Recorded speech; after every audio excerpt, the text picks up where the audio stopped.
Hi, and welcome to Fabric Vice. It is Wednesday, February 28th, 2024. And this is my yesterday project and my February 12 months of Christmas project. I almost forgot to do it. I did actually pick out a project, but it was much more extensive. And I'm in the middle of doing this one that's kind of extensive.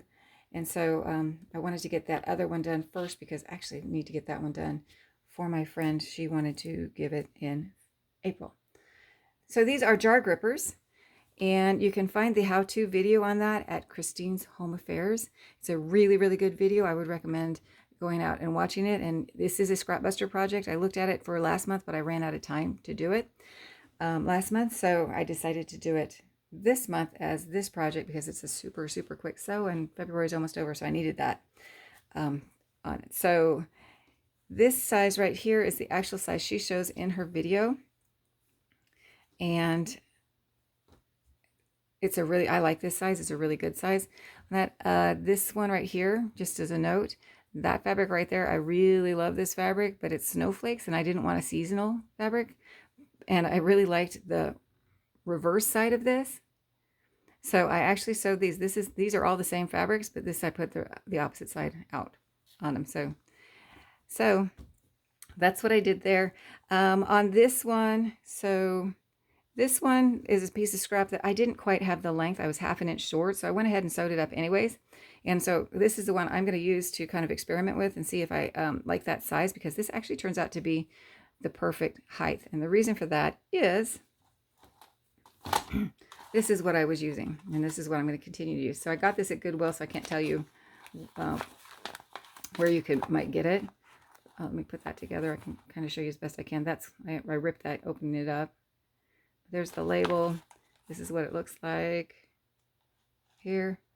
And there are the dimensions of this one. And I did a quick Google, and I do believe it does come in different sizes, but I couldn't find this exact product on that. So there it is. And so the reason this one works out perfect is this is 6 inches high, and this is 18 inches. So it divides perfectly into this, and I wouldn't end up with any scrap. So that's the story behind this one here.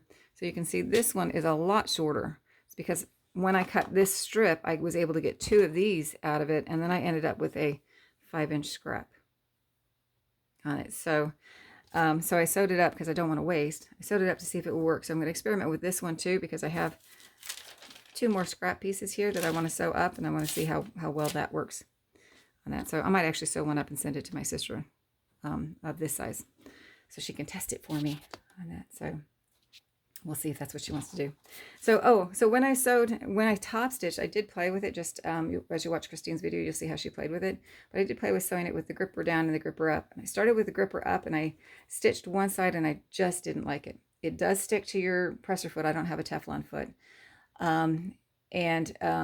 But that wasn't really the issue for me. The issue was that I couldn't see my stitching, so I couldn't tell how straight I was going, and I just felt like I was going wonky the whole time on that. So I stopped. I only did one side. I stopped, and then I don't know even what side I did, but I stopped and flipped it over and decided to stitch it that way. And so this does stick to my machine. And so what I opted to do was I went and got parchment paper, because I have a lot of this stuff, and I thought, well, let me try and see if that works. And so what I did was I put my piece in, I dropped my needle into where I wanted to stitch it, and then I took the parchment paper and I slid it underneath till I hit the needle, and then I just slightly backed it off because I didn't want to stitch into the parchment paper and that. And then I sewed that way, and it goes super smooth when you do that. I had a pretty big piece of parchment paper to do that with.